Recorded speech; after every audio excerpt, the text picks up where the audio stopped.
Hello and good afternoon or good evening, whatever it is, wherever you're at. I decided to do another video. This video is a little impromptu and a little bit different than my other videos that I've been doing.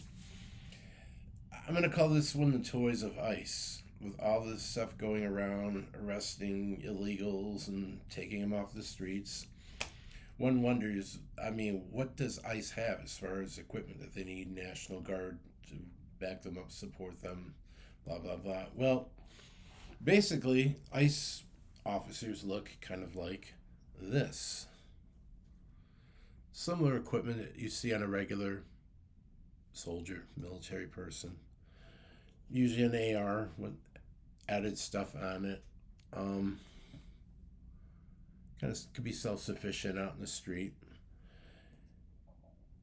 Apprehending irreprehensible aliens. And this is, not to offend anybody, but I'm using an alien from the Halo series, Mr. Sharkman there, causing a ruckus, so they would definitely be arresting him. What kind of equipment do they use? Well, if you really want to know, you'd have to look at federal purchase order logs. They don't really have a set thing like the Army, Air Force, Navy, Marines, whatever, as far as what they have.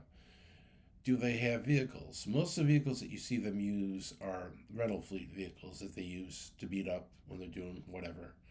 Probably stuff that Hertz would have. They probably take them, make sure they're usable enough, and they use them. They do have their own vehicles. They have like some Chevy Suburbans that are set for the task, but they also have some specific vehicles.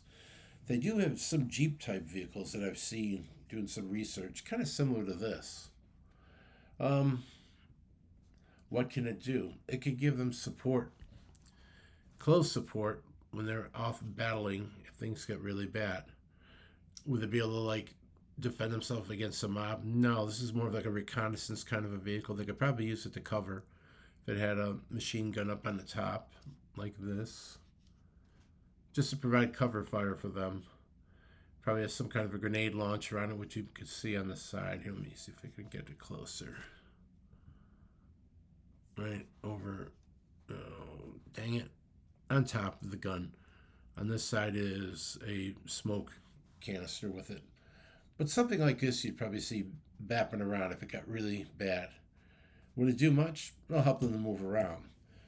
The one thing I can say, because I live 30 miles outside of Chicago, that I have seen, I've seen Blackhawks, you always see them, they use them for regular transport. But I've seen some of these little birds flying about. They weren't carrying any guns or rocket pods, but they did have this ECM kind of pod, which kind of good for just general reconnaissance kind of missions.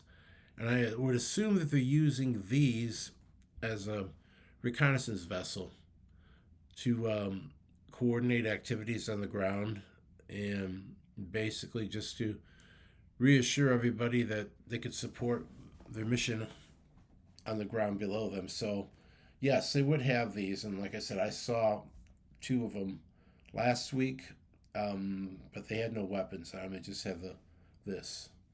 So they were doing basic general kind of scouting kind of a thing, unarmed, which they could do that. So they have that.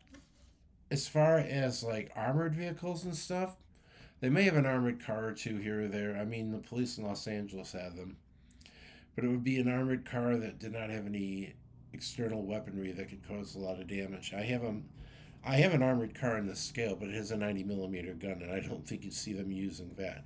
Like I said, I could see them taking these as kind of a scout lead vehicle.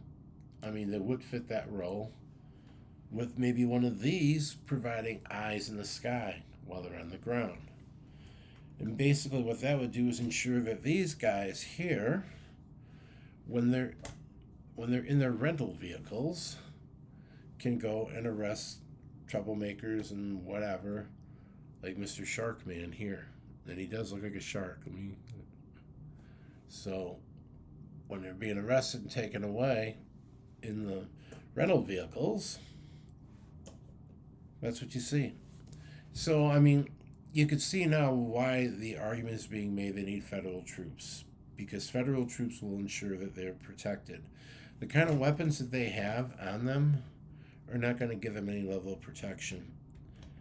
I mean, as far as, if something bad were to happen, they might be able to work their way out if they have a knowledge of the terrain and stuff, but without some bit of help, then no.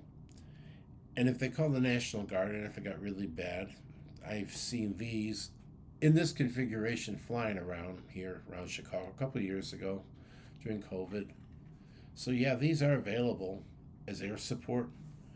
How they would get to use them, I don't know. Maybe they up the ante with the National Guard, and the National Guard actually be using armed reconnaissance helicopters. That I don't think will happen, but I mean, that could be a possibility. But that being said, you see now with what I showed you, probably thought I was going to show you a lot of fancy and really sophisticated equipment and really wild stuff and knock on your socks. No, not really. That's why they need the National Guard if it gets too much.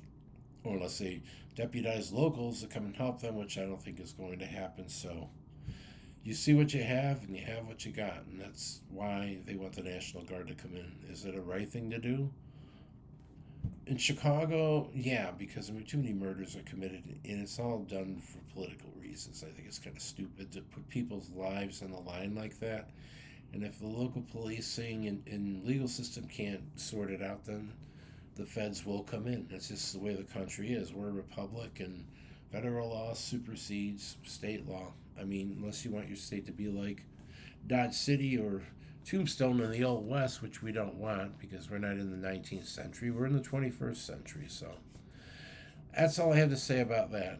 So you can use your own determinations as far as whatever else to think about it. But remember, these guys are basically all that they have with whatever weapons that they're carrying, driving around in rental vehicles that they're using with no real armored or air support other than, like I said, maybe a few of these going around in the mix of the vehicles, and these little birds minus the rocket pods and miniguns on the side. So that's it.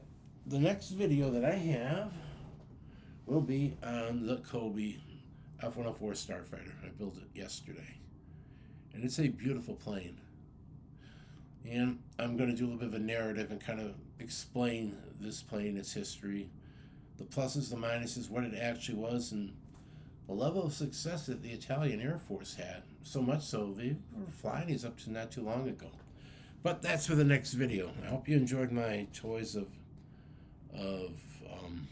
what you may call it, our immigration people, the INS, and we'll take it from there, and I'll see you tomorrow or maybe a little bit later, depending how quick I can get the stuff that I want to get together for the F-104. See ya, and talk to you then.